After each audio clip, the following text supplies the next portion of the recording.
बहुत सारे बच्चे मेरे कंप्लेन करते थे, इसको तो बोलना नहीं आता, इसको तो लिखना नहीं आता। अरे भाई, ऐसे नहीं पढ़ाते, पढ़ के आया करो पढ़ाने। कि देखो ये बिहारी मजदूर टाइप होते हैं एकदम, चींटी सर पे बोझा लेके दौड़ता रहता है दिन भर, उसको एहसास नहीं होता मजदूरी का, वैसा मजदूर है ये, टीचर नहीं है। मैंने उठाया रॉड, एक लोहे का रॉड मैंने मंगाया, बॉयज का बैच था, 400 बच्चे बैठे थे, मैंने पीटना शुरू कर दिया बिना देखे। किसी के सर पे, किसी के पीठ पे, किसी के गाल पे, कहीं भी मेरा हाथ दर्द कर दिया। कम से कम 150-200 बच्चों को पीटा होगा। मुझे लगा कि मैं टीचर बनने के लिए पैदा नहीं हुआ, डरता हूँ इस बात को करने से, लेकिन ठीक है, कभी ना कभी तो बोलना जरूरी है। देखो, कई बार आपको लगता होगा कि कई लोग जो सक्सेस हो जाते हैं, हर सक्सेस इंसान के पीछे स्ट्रगल होता है, वो दुख भरी कहानी आके सुनाता है। आपको ऐसा लग रहा होगा, लेकिन ऐसा है नहीं। देखो, आप सभी को मेरा नमस्कार। मेरा नाम मनीष राज है। बच्चे मुझे एमआर सर के नाम से जानते हैं। मैं फिजिक्स वाला प्लेटफॉर्म पे फिजिक्स पढ़ाता हूं। आज इंडिया के 90% मेडिकल कॉलेज में मेरे पढ़ाए हुए बच्चे पढ़ रहे हैं। हर साल मैं 3 से 4 लाख बच्चों को मेडिकल की तैयारी करवाता हूं, वो पास करके डॉक्टर बन रहे हैं। मेरा जन्म बिहार में मोतिहारी जिला के बखरी गांव में हुआ था। बचपन में एक हत्याकांड की वजह से मेरी पढ़ाई रुक गई थी, जिसके बारे में मैं आपको बताता हूं। जब मैं 3-4 साल का था, तभी एक हत्याकांड में मेरे दादाजी को गलत तरीके से फंसाया गया, जिनकी वजह से उनको जेल जाना पड़ा और हमारे घर वालों को मारने की और हमारे घर को जलाने की धमकी दी जाती थी। तो रिलेटिव के यहाँ ही हम 2-3-4 साल रह गए, जिसके वजह से मैं स्कूल नहीं जा पाया। 2-3 साल बाद सब कुछ नॉर्मल हुआ, हम लोग वापस घर आ गए। धीरे धीरे चीजें ठीक होने लगा। पापा भी जो काम करते थे उनका काम छूट गया। तो जब मैं 7-8 साल का था, तभी मुझे एक गवर्नमेंट स्कूल में नाम लिखवाया गया मेरा, जिसको हम बिहार में चरवाहा विद्यालय बोलते हैं। मैं आपको बताता हूँ चरवाहा विद्यालय क्या होता है। जैसे बिहार के वो गवर्नमेंट स्कूल जिसकी आज भी स्थिति खराब है, ढंग से वहां पे टीचर्स भी अवेलेबल नहीं होते थे। और ये तो बात है कुछ 95-96 की, जहां पे एक ही टीचर होते थे जो सारे सब्जेक्ट पढ़ाते थे, जिसकी खिड़की खुली हुई होती थी। हम गेट से अंदर जाते थे और कूद के बाहर निकल जाते थे। गाय भैंस चरते रहते थे उसके ग्राउंड में। तो ये कंडीशन था, तो मजा आता था स्कूल जाने में। मैं वहां जाने लगा 10 साल का, 11 साल का जब मैं रहा होऊंगा, तब उन्होंने एक प्राइवेट स्कूल में मेरा नाम लिखवाया जस्ट। तो मैं वहां जाता था ना, तो ड्रेस व्रेस था, ड्रेस पहना देते थे, मैं जाता था। और जहाँ गाय भैंस पालते थे, हमारे नाना जी का गाय भैंस था वहां पे, तो गोबर इकट्ठा होता था, मैं उसमें कूद जाता था जानबूझ के। क्योंकि मुझे स्कूल जाने का मन नहीं होता था, मैं कपड़े गंदे कर लेता था। रास्ते में जाते जाते, साइकिल से जा रहे हैं या पैदल जा रहे हैं, मैं नाली में गिर जाता था। बोलता नाली में गिर गया, मैं तो स्कूल नहीं जाऊंगा। और एक बड़ी इंटरेस्टिंग कहानी है कि बचपन में मैंने सर दर्द और पेट दर्द की मेडिसिन बहुत खाई है। जैसे वो स्कूल भेजते थे, तो मैं बोलता था कि मेरा तो आज सर दर्द कर रहा है, और मैं मेडिसिन खा के सो जाता था जानबूझ के। फिर 4 दिन तक ऐसे मैं कह रहा हूँ मेरा सर दर्द कर रहा है, सर दर्द कर रहा है। वो डॉक्टर के पास ले जाते थे, डॉक्टर देखा, उसने एक्सरे कराया, 4 दवाई मतलब ब्लड टेस्ट कराया, सब कुछ कराया, कुछ निकलता ही नहीं था। बोला बहुत सीवियर इशू है कुछ। और वो एक पूरा पन्ना भर देता था मेडिसिन का। और मुझे पता नहीं था, मैं बचपन में इतना ज्ञान नहीं होता कि साइड इफेक्ट भी होगा। खूब सारी दवाइयाँ खाई है, पेट दर्द की, सर दर्द की, पैर दर्द की। और इस तरीके से मैंने कंटिन्यू नहीं किया अपनी पढ़ाई। फिर वहां से हटा के फिर से मुझे गवर्नमेंट कॉलेज में भेज दिया गया। और ऐसा था वो पीरियड जब मैं 11-12 साल का था, जब 5th-6th क्लास में। तो कभी बुआ के यहाँ 4 महीने रह रहा हूँ, कभी नाना जी के यहाँ 4 महीने रह रहा हूँ, कभी खुद के घर पे रह रहा हूँ। और ऐसे ही चल रहा था चिल। और थोड़ा सा मैं बदमाश टाइप का था, तो लड़ाई झगड़ा कर लेता था किसी से भी, और रात में कंप्लेन आता था, फिर मामा कूट देते थे मुझे। तो इस तरीके से चल रहा था जीवन बढ़िया। 8th क्लास में पहली बार मुझे कंटिन्यू स्कूल जाना पड़ा, क्योंकि 8th क्लास में बोर्ड होता है, तो बोर्ड में अटेंडेंस होना चाहिए। तब तक ना तो basic English, Hindi, Sanskrit, history, geography, जो एक बेसिक एजुकेशन होता है जहां पे बच्चा काउंटिंग सीखता है, बोलना सीखता है, लिखना पढ़ना सीखता है, ये कभी मैं कंटिन्यू नहीं कर पाया। ये मिसिंग था मेरे लाइफ से। जैसे एक 90s के बच्चे इसको काफी रिलेट करेंगे, आप अपने पेरेंट्स को या बड़े भैया को दिखा सकते हो। क्या होता था, किसी रिलेटिव के यहाँ कोई फंक्शन है, शादी है या कुछ भी है, तो बहुत सारे रिलेटिव के बच्चे इकट्ठे होते थे। तो उसमें कोई नेता टाइप, चाचा टाइप आते थे। वो सबके बच्चों को इकट्ठा करके सबसे काउंटिंग, कोई वर्ड बोल दिया उसका स्पेलिंग पूछना, ये सब करते थे। और उसमें मैं कुछ नहीं बता पाता, फिर मेरी बहुत बेइज्जती होती थी। फिर मुझे भी डांटते थे, मेरे पेरेंट्स को भी बोलते थे कि इसका लाइफ खराब कर दिया, क्या करोगे। और उसमें बहुत होशियार बच्चा 2-4 होता था, वो सुना देता था। फिर मुझे बहुत गुस्सा आता, फिर मैं इसका बदला भी लेता था बहुत अच्छे से। खेल खेल में मैं उनके बच्चों को पकड़ के और पीट देता था। तो ये ऐसे ही चल रहा था जीवन, बहुत बढ़िया। तो ऐसा चलता रहा, 10th पास कर गया इसी तरीके से। जब 10th का रिजल्ट आया, तो मेरी एक बुआ रहती है मुजफ्फरपुर में। जिसके यहाँ मेरी बुआ सबसे बड़ी है, जिसमें मेरे पापा भी पढ़े हैं, मेरे चाचा भी पढ़े हैं और उस बुआ के यहाँ ना वो होता है ना कि कोई खानदानी घर जिसका घर शहर में हो, ये बिहार में ट्रेडिशन है, बहुत लोग समझेंगे। जिनका किसी भी रिलेटिव का एक घर शहर में है ना, तो बहुत सारे रिलेटिव के बच्चे उनको वहाँ पे भेजते थे पढ़ाई करने के लिए। तो मुझे भेजा गया मुज़फ़्फ़रपुर में पढ़ाई करने के लिए। मैंने 2-3 इंडिविजुअल फिज़िक्स, केमिस्ट्री और मैथ का ट्यूशन जॉइन किया। अब मैं हिंदी मीडियम, वहाँ इंग्लिश, हिंदी किसी भी तरीके से पढ़ाते, ना मैं कंटेंट को लिख पाता ढंग से, ना समझ पाता। फिर जैसे ही घर आता तो बुआ के यहाँ फूफा जी उसको चेक करते, बोलते कि ये क्या पढ़ेगा, इसको तो लिखना भी नहीं आता। फिर 1 साल तक ना संघर्ष चलता रहा, मुझे समझ ही नहीं आया क्या चल रहा है लाइफ में। और इसी तरीके से मुझे मेरे ना कुछ दोस्त बन गए मुज़फ़्फ़रपुर में, मैं रास्ते से थोड़ा भटक गया और भटकते ही मैं थोड़ा-सा बदमाश टाइप का हो गया।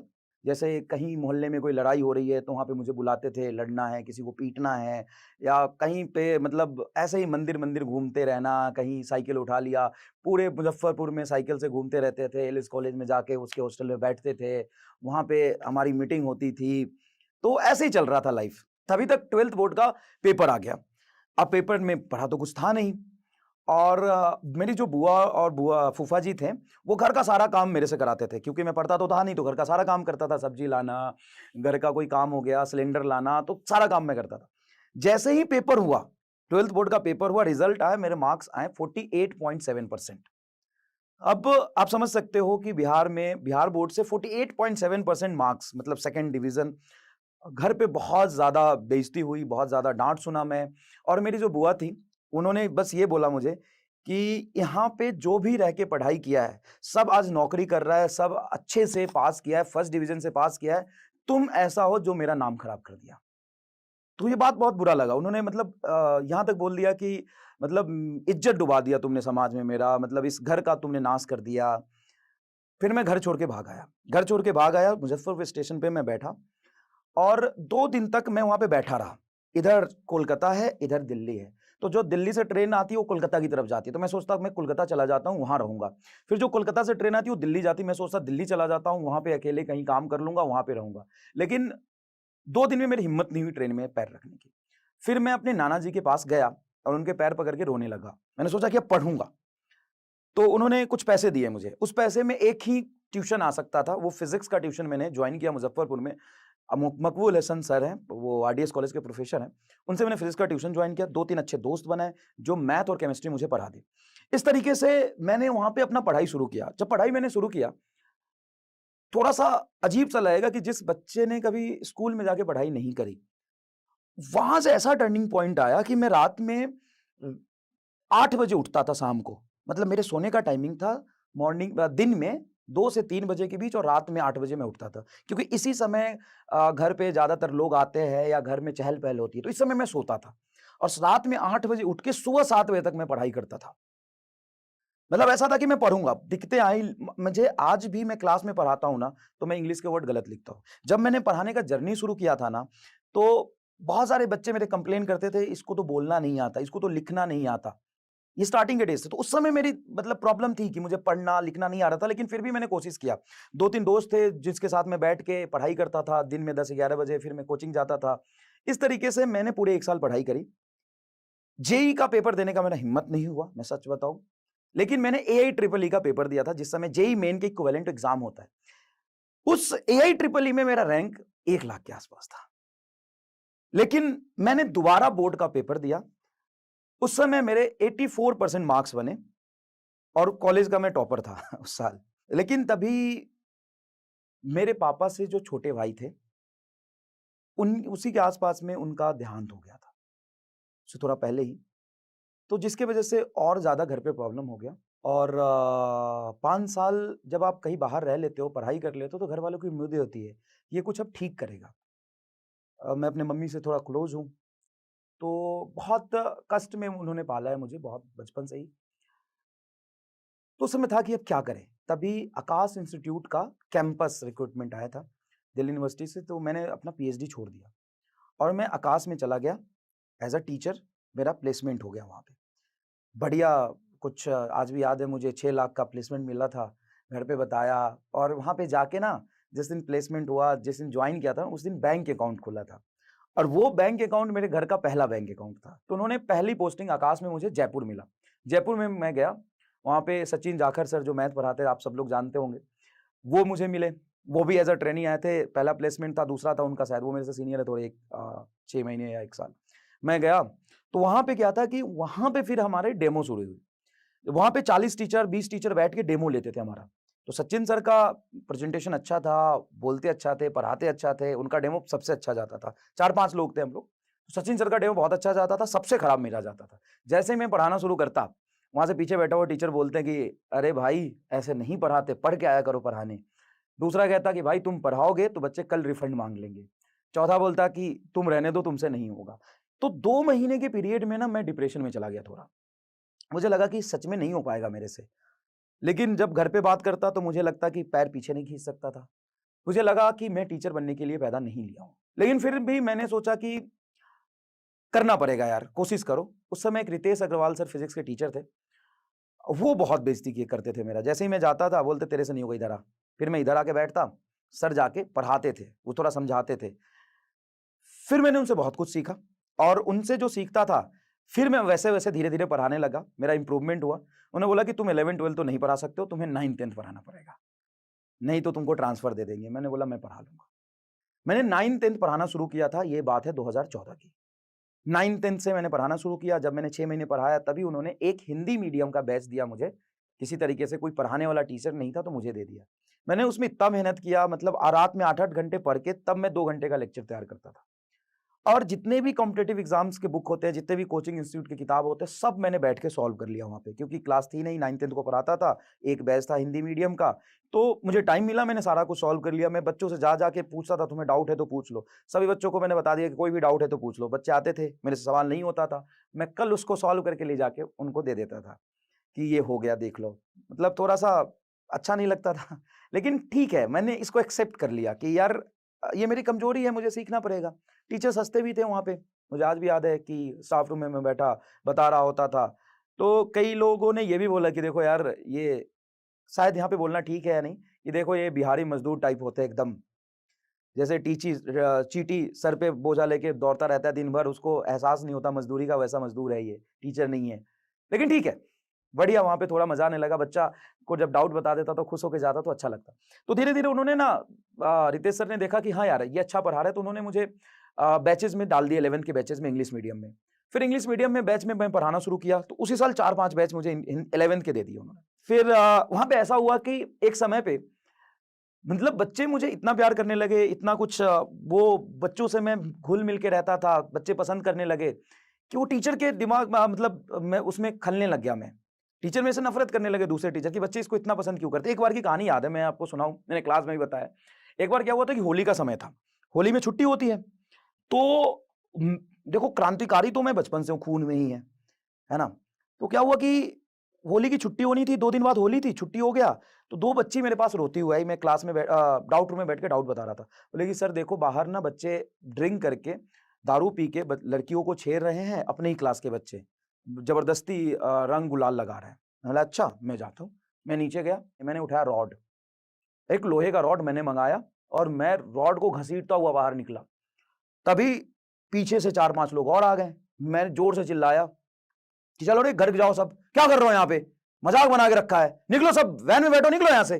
जोर से चिल्लाया। फिर जैसी बातें सुनी तो जो नॉर्मल बच्चे थे वो वीर छटने लगे। 4 बच्चे रह गए। 4 बच्चे रह गए, हम बोले हाँ भाई, तुम्हें अलग से इन्विटेशन दूं? इसी रॉड से ना मार के लाल कर दूंगा, निकल यहाँ से। उसमें 2 मेरे क्लास के बच्चे थे, वो चले गए। फिर 2 बच गया, जो बच्चा नहीं था एक्चुअल में, स्टूडेंट नहीं था, वो गली वली का गुंडा रहा होगा। हम ये रॉड दिख रहा है, कपार फोड़ दूंगा और इसी तुम्हारे खून से ना होली खेलूंगा, बस निकल जाए यहाँ से। लेकिन क्या हुआ कि शाम को आ गए वो 20 लोग, तो मैं अकेला। तो काफ़ी लड़ाई झगड़ा हुआ, बोला कि उसको बोलो कान पकड़ के सॉरी बोलेगा। मैं सॉरी तो नहीं बोलूँगा। तो फिर वो मनाते रहे, फिर उनको समझाया, पुलिस-वुलिस आया, वो लोग चले गए। लेकिन बोला कि इसकी गाड़ी का शीशा फोड़ दूँगा मैं। तो मैं जहाँ रहता था वो बाहर ही गाड़ी लगाता था, तो उन्होंने बोला शीशा फोड़ दूँगा मैं। फिर मैं उसी रात अपने दोस्त के साथ जाके, मेरा दोस्त वहाँ पे एक मैरियट होटल में काम करता था, उसके यहाँ पार्किंग में गाड़ी लगा दी। 1 महीने तक वहाँ पे गाड़ी खड़ा रहा। मैं 1 हफ्ते तक किसी सर के यहाँ रुका था, उनके साथ आता, मैं क्लास में पढ़ाता, फिर चला जाता। मतलब ये कंडीशन था। ठीक था, मज़ा आया थोड़ा। फिर वहाँ से मैं कोटा चला गया, सर्वोत्तम एक कोचिंग इंस्टीट्यूट था। उस पहले दिन जिस दिन जॉइनिंग थी ना, उस दिन मैं, पंकज सिजारिया सर और ये 4-5 लोग बैठे थे, एक ही दिन जॉइनिंग थी हमारी। और पहले दिन मैं क्लास में गया, 400 बच्चे बैठे हुए थे। पहले मैं 40 बच्चों 50 बच्चों का बैच पढ़ाता था, 400 बच्चे बैठे हुए थे क्लास में और मेरी एज कुछ रही होगी 21 साल की और वहाँ पे जनरली बच्चे होते हैं 18, 19, 20 ऐसे ही बच्चे होते हैं। मैं 21-22 साल का था, 18-20 साल का बच्चा भी था, वहाँ पे 3-4 ड्रॉप ले लेते हैं नीट में। मैं क्लास में घुसा, बोला ये क्या पढ़ाएगा? अब मेरे पास एक चीज़ है कि मैं जो चीज़ करता हूँ ना उसमें पूरा एंगेज हो जाता हूँ, पूरा घुस जाता हूँ, पूरी एनर्जी से जान लगा के पढ़ाता हूँ। मैंने जितना सीखा था 3 साल में जितनी अच्छी चीज़ें सीखी थी उसमें से कुछ चीज़ें बताई, बच्चों को लगा बढ़िया यार और मैंने कुछ होमवर्क दे दिया। चुपचाप कुछ नहीं बोला, होमवर्क दे दिया। बच्चे ने कुछ होमवर्क किया, कुछ ने नहीं किया, अगले दिन मैं क्लास में आया। मैंने बोला कितने लोगों ने होमवर्क किया है? उसमें से आधी जनता ने नहीं किया था। बॉयज़ का बैच था, 400 बच्चे बैठे थे, मैंने पीटना शुरू कर दिया बिना देखे। किसी के सर पे, किसी के पीठ पे, किसी के गाल पे, कहीं भी मेरा हाथ दर्द कर दिया, कम से कम 150-200 बच्चों को पीटा होगा, दूसरे दिन ही, कोटा में। और मैं खुद एक पीजी में रह रहा हूँ, निडर एकदम। मैंने पीट दिया और पीटने के बाद जाके फिर से ताबड़तोड़ क्लास पढ़ाया, एकदम जान लगा के। बच्चों को मज़ा आया, अब बच्चे कन्फ्यूज़ कि अरे यार इस मास्टर को बाहर निकालें कि पढ़ें? क्योंकि करियर सिलेक्शन भी तो लेना है और ये है भी बड़ा बदमाश मास्टर। तो बच्चों ने रियलाइज़ किया नहीं पढ़ते हैं यार, मज़ा तो आ रहा है। फिर तभी मेरी शादी हुई ये 2019 के लास्ट में और शादी जैसी हुई हम लोग वापस आए, तभी लॉकडाउन हो गया, कोविड आ गया और मेरी अर्निंग से मैंने मतलब घर बनाया अपना। मुझे याद है कि घर में साइकिल से चलते थे मेरे पापा, मैंने उनको पहली बाइक दिलाई थी, पहला मेरा बैंक अकाउंट था, उसके बाद मैंने कार खरीद लिया था और लोन लेके घर बनवाया था क्योंकि आप स्टार्टिंग में इतना नहीं कमाते हो, मैंने 10 लाख रुपए लोन लेके घर घर बनवाया था। तो लोन का ईएमआई, कार का ईएमआई सब मिला के कुछ 40-50 हज़ार ईएमआई जाता था और उस महीने सैलरी हमारी कोविड में आई थी 30,000 रुपए। तो बड़ा डिप्रेशन में चला गया, 3 महीने पहले शादी भी हुई थी और मैं थोड़ा-सा वो हूँ कि लग के काम करने वाला, थोड़ा-सा क्रांतिकारी टाइप का कि नहीं यार इसको ठीक करना है, कैसे डिप्रेशन में चला गया तुरंत से। थोड़ा-सा हाइपर हो जाता हूँ मैं जल्दी, शॉर्ट टेम्पर्ड हूँ, परेशान हो गया बहुत ज़्यादा। तभी मैंने देखा कि एक इंसान है यूट्यूब पे जो बहुत फ़ेमस है, अलग सर और बहुत ज़्यादा बच्चे उनको पसंद कर रहे हैं, बहुत बच्चे पढ़ा रहे हैं, तो मेरा था कि यार बहुत बच्चों को तो पढ़ाना है। तो मैंने खुद का यूट्यूब चैनल बनाया और मैंने सोचा कि मैं ऐसा करता हूँ धीरे-धीरे। लेकिन उसपे क्या है कि आपको बहुत बच्चे नहीं जानते तो धीरे-धीरे आप ग्रो करते हो और वो टीम बना रहे थे तो मुझे लगा इनके साथ मुझे पढ़ाना है। तभी उनका मैंने इंटरव्यू देखा था एससी वर्मा सर के साथ, जो मेरे आइडियल है, वॉल्टर लेविन सर के साथ वो इंटरव्यू कर रहे थे। मुझे लगा ये तो आदमी तो बहुत आगे जाएगा। फिर धीरे-धीरे करके इनको फिज़िक्स वाले को एक हिंदी मीडियम बैच लॉन्च करना था। तो मैंने डेमो भेजा था इनको, वो पसंद नहीं आया। डेमो पसंद नहीं आया। फिर मैंने बोला कोई बात नहीं, मैं वहाँ आके डेमो देता हूँ। मैंने यहाँ पे आके एक डिजिटल बोर्ड पे डेमो रिकॉर्ड किया, घर वाला डेमो पसंद नहीं आया उनको ग्रीन बोर्ड पे। तो अलग सर ने बोला ये टीचर मुझे चाहिए। लेकिन उन्होंने बोला कि आप इंग्लिश मीडियम नहीं पढ़ा पाओगे। अलग सर ने नहीं, कोई सर है वहाँ पे, उन्होंने बोला आप इंग्लिश मीडियम नहीं पढ़ा पाओगे। हिंदी मीडियम बैच आपको हम दे सकते हैं। हम कहा सर ठीक है, कोई बात नहीं, आप हिंदी मीडियम दे दीजिए, पढ़ा देंगे। मैंने हिंदी मीडियम बैच पढ़ाना था मुझे, 3 दिन बाद बैच आना था, तभी उनका फ़ोन आया। वो इंग्लिश मीडियम के लिए टीचर ढूँढ रहे थे, उनको मिला नहीं। तो उन्होंने मुझे बोला इंग्लिश पढ़ा लोगे? कि आप तो उर्दू भी पढ़ा दूँगा, फिज़िक्स ही पढ़ाना है ना, मैं उर्दू भी पढ़ा दूँगा। बोला ठीक है, शुरू करते हैं। हम कहा शुरू करते हैं। फिर वहाँ पढ़ाना शुरू किया तो मतलब आप समझो कि मैं 3-4 जगह काम करने लग गया फिर। फिज़िक्स वाला के लिए भी रिकॉर्ड करता था लेक्चर, फिर कहीं और के लिए भी रिकॉर्ड करता था, फिर अपना काम भी देखता था। तो बहुत ज़्यादा काम हो गया था, ये 2021 की बात है। फिर जब मैं जैसे ही क्लास में गया पढ़ाने, पहले दिन मैं कुछ गलती कर गया, कैलकुलेशन मिस्टेक, तो बच्चों ने एकदम मुझे लपेट दिया, बोला नहीं पढ़ेंगे, मैंने तो फीस दिया था अलग सर से पढ़ने के लिए, हम तो नहीं पढ़ेंगे आपसे।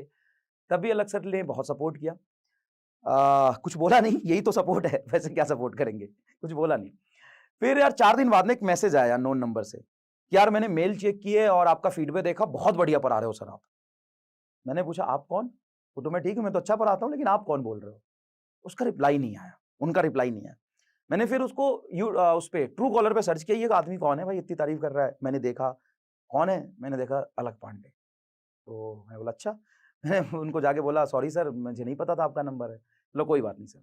फिर 3 महीने का जर्नी रहा, लग के पढ़ाया, चीज़ें थोड़ी ठीक हुई, फिर मैं दिल्ली गया और अलग सर से मिला। बड़ा सपना था एक उनसे मिलने का भी। उनसे मिला और फिर बातें हुई, आगे क्या करना है। फिर मैंने बोला कंटिन्यू करते हैं। पहले मैं पार्ट टाइम काम करता था पीडब्ल्यू में, फिर मैंने फुल टाइम जॉइन किया, फिर 11th क्लास में गया पढ़ाने। पहली लाइव क्लास थी, उसमें मैंने बच्चों को डाँट दिया और उस समय वो वीडियो गलत तरीके से इतना वायरल हो गया कि उस पे मैं बहुत ज़्यादा क्रिटिसाइज़ हुआ। अब हमारा टेम्परामेंट है कि मैं थोड़ा-सा एग्रेशन में, गुस्से में चीज़ों पे फ़ोकस करके, स्ट्रेस डाल के, देसी अंदाज़ में उसको समझाने की कोशिश करता हूँ, कभी डाँटता भी हूँ। तो वो वायरल हो गया वीडियो जिस पे बहुत क्रिटिसाइज़ हुआ मैं। और वो नया-नया मैं ऑनलाइन में आया था, तो बहुत ज़्यादा परेशान हो गया मैं कि क्या चल रहा है? और इतना वायरल हो गया, घर वाले भी देखते थे, बोले इतनी बुरी तरीके से कौन पढ़ाता है भाई?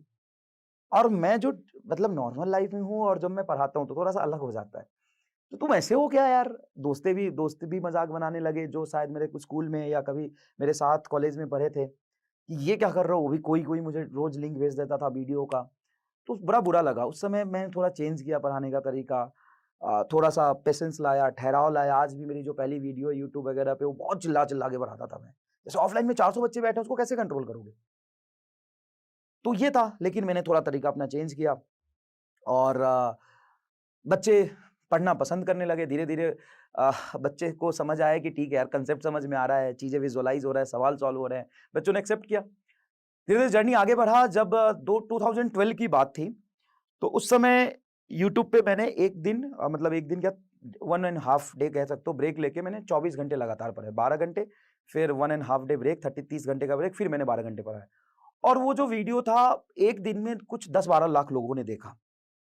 तो उस समय ऐसा था कि मतलब बच्चों ने बहुत ज़्यादा अंदर तक मतलब पसंद करने लगे टीचिंग को और अच्छा लगने लगा मुझे। थोड़ा-सा बच्चे कहते हैं, "हाँ यार, टीचर जोरदार है, बढ़िया है, समझ आ रहा है।" और धीरे-धीरे पढ़ाता गया। फिर लास्ट में मैंने लगातार 18 घंटे भी पढ़ाए यूट्यूब पे।